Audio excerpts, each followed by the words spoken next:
जिस अंतिम संस्कार का अधिकार अयोध्या के सम्राट महाराज दशरथ को न मिल सका, वह अधिकार प्रभु श्री राम जी ने गरुड़ जी को क्यों दिया?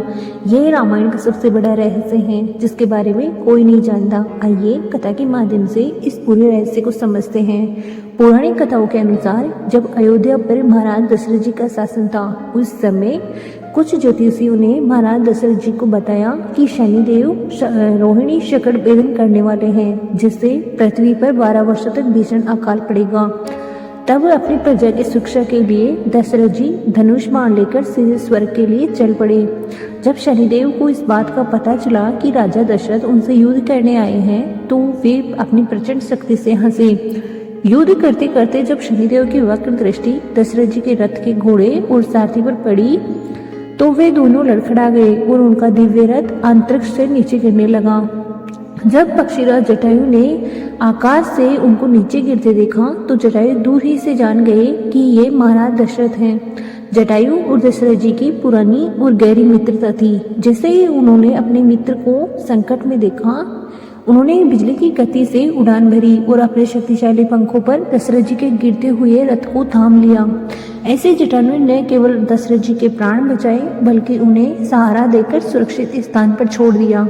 दशरथ जी अपने मित्र के इस अदम्य साहस और प्रेम को देखकर गदगद हो गए। उन्होंने जटायु से कहा, मित्र,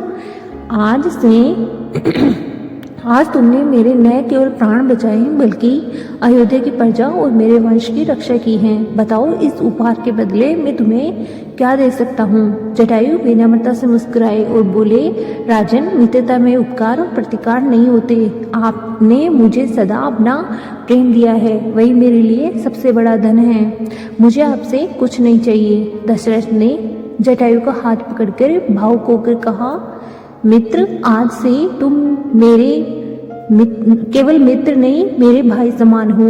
मांगो, तुम्हें क्या चाहिए? तब जटायु ने कहा, महाराज, जब आपने भाई बोल दिया है, तो मेरा आपसे एक ही निवेदन है कि मैं चाहता हूँ जब मेरे प्राण यह देह त्याग करे, तो आपका सबसे बड़ा बेटा मेरा अंतिम संस्कार करे।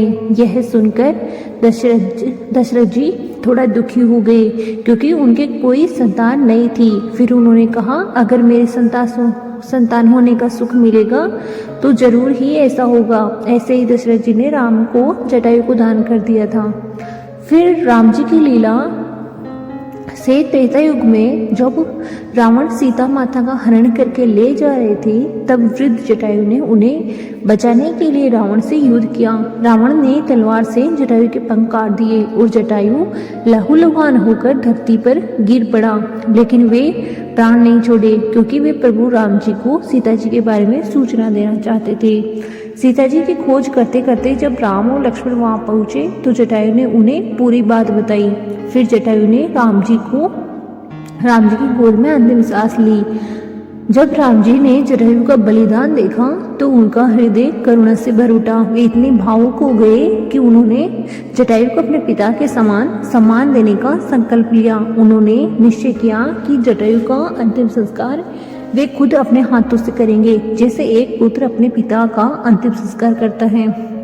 भगवान राम ने खुद अपने हाथों से लकड़ियां इकट्ठी की और जटायु की देह को अग्नि दी। फिर राम ने गोदावरी नदी के जल से जटायु का तर्पण और पिंडदान किया। रहस्य की बात यह थी कि महाराज दशरथ को क्यों मुखाग्नि नहीं दी गई, तो इसके पीछे एक बहुत गहरा आध्यात्मिक रहस्य है जो भक्तों को भावुक कर देता है। इसको भी कथा के माध्यम से समझते हैं। जब महाराज दशरथ युवावस्था में थे, वह अक्सर शिकार और अभ्यास के लिए जंगलों में जाते थे। उसी समय श्रवण कुमार अपने वृद्ध माता पिता को तीर्थ यात्रा पर ले जा रहे थे। श्रवण कुमार दोनों माता पिता की सेवा में इतने समर्पित थे कि वे खुद को बिल्कुल नहीं देखते थे। एक दिन गर्म और तपती धूप हुई।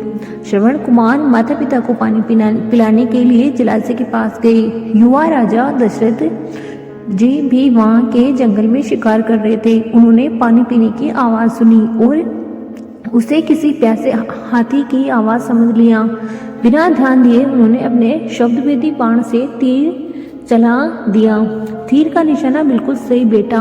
वह तीर श्रवण कुमार को लग गया। पास जाकर देखा तो उन्हें पता चला कि उन्होंने किसी हाथी को नहीं बल्कि एक धर्मात्मा और माता पिता के प्रति समर्पित पुत्र को मार दिया है। श्रवण कुमार की मृत्यु देखकर उसके माता पिता को दुख हुआ और उन्होंने राजा को श्राप दे दिया कि राजन, जिस तरह मैं अपने पुत्र के वियोग में तड़प तड़प कर प्राण त्याग रहा हूँ, तुम्हारी मृत्यु भी ठीक वैसे ही अपने पुत्र के वियोग में होगी।